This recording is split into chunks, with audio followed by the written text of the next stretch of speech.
اعوذ باللہ من الشیطان الرجیم بسم اللہ الرحمن الرحیم ان الذين جاءوا بالافك عصبة منكم لا تحسبوه شرا لكم بل هو خير لكم لكل امرئ منهم ما اكتسب من الاثم والذي تولى كبره منهم له عذاب عظیم۔ ترجمہ: بے شک جو لوگ لائے سراسر جھوٹ تم میں سے ایک گروہ ہیں، تم اس کو اپنے لیے برا مت سمجھو بلکہ وہ تمہارے لیے بہتر ہے۔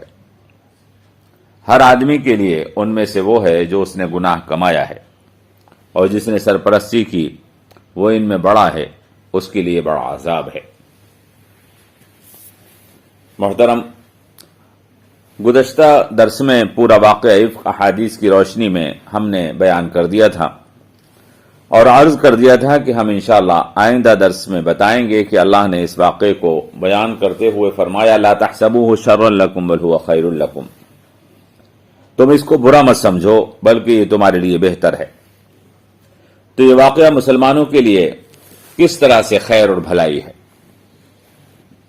محترم، ہم سورۃ النور کے پہلے درس میں تفصیل کے ساتھ بتا چکے ہیں کہ منافقین اور مشرکوں کی ملی بھگت سے مسلمانوں کو اخلاقی میدان میں پست کرنے اور مسلمانوں کا اخلاقی رتبہ اور مقام ختم کرنے کے لیے یہ سازش رچی گئی تھی کہ ان پر گندے اور فحش الزامات لگائے گئے، اور اسلام کی مرکزی شخصیات حضرت عائشہ، حضرت زید بن حارثہ، حضرت زینب بنت جحش جیسے پاکیزہ کردار کے لوگوں کو، حتیٰ کہ خود نبی پاک صلی اللہ تعالی علیہ وسلم کو ان الزامات کا نشانہ بنایا گیا تھا۔ مسلسل یہ کئی الزامات اس دور میں مسلمانوں پر لگائے گئے تھے، مگر اللہ تعالی نے جو ہر طاقت سے بڑی طاقت کا مالک ہے اور ہر مکاری اور چال بازی کا جواب دینے کی طاقت اپنے اندر رکھتا ہے، اس سازش کو بھی مسلمانوں کے لیے خیر بنا دیا۔ واقعہ افک میں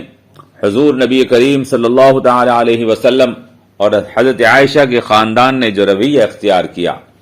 اور عام مسلمانوں نے حضور اور آپ کے خاندان پر جس اعتماد کا اظہار کیا،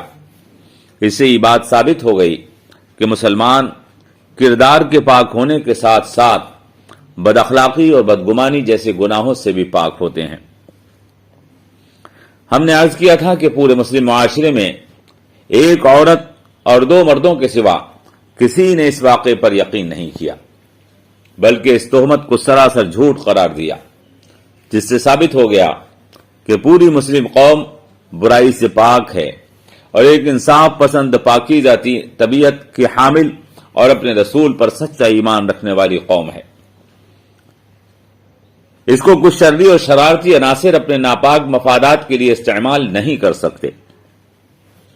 حضور نبی کریم صلی اللہ تعالی علیہ وسلم نے جن کے گھر پر اتنے ناپاک الزامات منافقین کی طرف سے لگائے گئے تھے، جس صبر اور برداشت کا مظاہرہ کیا، اس کی آپ نے ایک مثال قائم کر دی۔ اگر حضور چاہتے تو ان منافقوں کی گردنیں اڑا سکتے تھے۔ آپ حکومت اور اقتدار کے مالک تھے، آپ مدینے کے بے تاج بادشاہ تھے، آپ کا ایک اشارہ ان منافقوں اور شر پسند عناصر کو ختم کرنے کے لیے کافی تھا،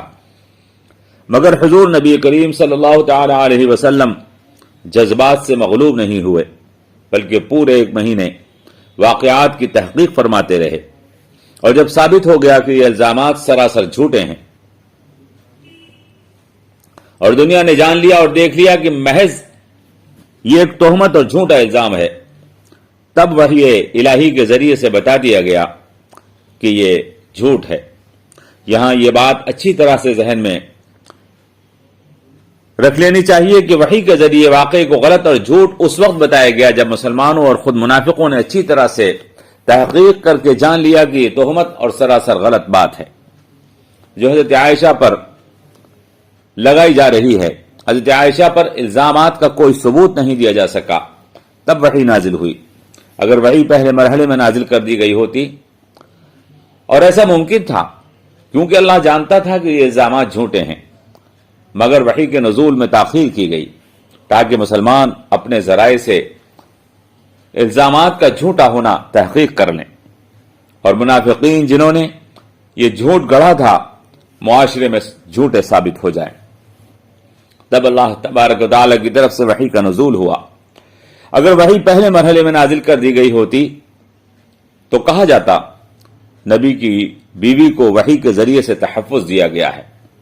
مگر وحی کے نزول میں تاخیر کی گئی تاکہ الزام کا جھوٹا ہونا پہلے خود ثابت ہو جائے اور پھر نبی کریم صلی اللہ تعالی علیہ وسلم کی بیویوں کا رتبہ واضح کر دیا جائے۔ اسی لیے حضور نبی کریم صلی اللہ تعالی علیہ وسلم نے نزول وحی کے فوراً بعد ان کو حد قذف 80 کوڑے لگوا دیے گئے تاکہ وہ گناہوں سے پاک ہو جائیں۔ اس کے بعد ان لوگوں کو جو اس سازش میں شریک تھے ان کو اور ان کے سردار عبداللہ ابن ابی کو کچھ نہیں کہا، حتیٰ کہ کسی روایت سے معلوم نہیں ہوتا کہ حضور نبی کریم صلی اللہ تعالی علیہ وسلم نے ان کو بلا کر پوچھا بھی ہو کہ تم نے ایسی حرکت کیوں کی، حالانکہ حضور اگر چاہتے تو ان کی گردن اتروا سکتے تھے۔ اس واقعے سے جو چیز معلوم ہوئی اور جو خیر کا پہلو سامنے آیا وہ مسلمانوں کا اتفاق اور مسلمانوں کا اتحاد تھا اور مسلمانوں کا باہمی اعتماد تھا، جو ہمارے لیے مثال ہے۔ حضور اکرم صلی اللہ تعالی علیہ وسلم کا صبر، مسلمانوں کا اعتماد، مسلمانوں کا باہمی تعلق اور مسلم امت کی باہمی محبت اس موقع پر جو سامنے آئی وہ ایک مثالی کردار ہے۔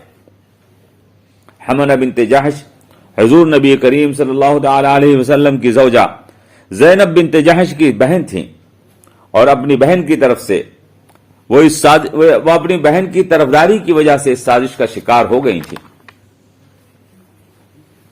لیکن خود حضرت زینب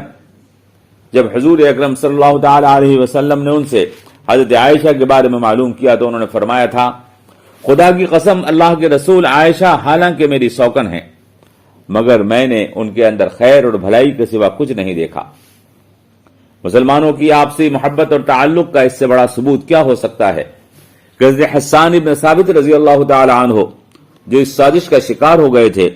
ان کے بارے میں جب حضرت عائشہ صدیقہ رضی اللہ تعالی عنہا سے معلوم کیا جاتا تھا تو حضرت عائشہ فرمایا کرتے تھیں، حسان کو کچھ مت کہنا، حسان وہ شخص ہے جس نے اپنے شعروں سے نبی کریم صلی اللہ تعالی علیہ وسلم کی طرف سے کافروں کا جواب دیا ہے اور کافروں کا منہ بند کر دیا ہے۔ حضرت ابوبکر صدیق رضی اللہ تعالی عنہ جو حضرت مستح کا گھر کا خرچہ اٹھاتے تھے، حضرت مستح نے جب الزام تراشی میں کافروں کا ساتھ دیا تو انہوں نے ان کا خرچ بند کر دیا تھا، مگر جب حضرت مستح پر حد قذف لگا دی گئی اور انہوں نے اپنے گناہ کی سزا پالی تو ان کا خرچ پھر سے دینا شروع کر دیا، بلکہ پہلے کے مقابلے میں دگنا خرچ دیا۔ یہ تو تھا حال ان تین لوگوں کا جن کے ساتھ مسلمانوں کے تعلق اور محبت کا، جنہوں نے اس الزام میں حصہ لیا تھا اور جن کو حد لگائی گئی تھی کہ سماج میں ان کے رتبے اور مقام میں کوئی کمی نہیں ہوئی، اور مسلمانوں نے ان کے ساتھ نفرت کا نہیں بلکہ محبت کا اور عزت کا معاملہ رکھا، جس سے ثابت ہوا کہ مسلم معاشرہ پاکیزہ اور باہمی تعلق اور محبت کی بنیاد پر قائم ہے، جس کو افواہوں اور جھوٹے پروپیگنڈے سے برباد نہیں کیا جا سکتا۔ منافقوں کو اس واقعے کے ذریعے سے اچھی طرح سے سمجھ میں آ گیا کہ مسلمانوں کی مضبوط اور پاکیزہ جماعت کو پروپیگنڈے اور افواہوں کے ذریعے سے اور جھوٹی باتوں کے ذریعے سے خراب کرنے والے دیوانے کا خواب دیکھ رہے ہیں۔ مسلمانوں کی جماعت آپسی اعتماد اور محبت کے ایسے مضبوط تعلق میں جڑی ہوئی ہے، ایک دوسرے کے احترام کی بنیاد پر قائم ہے،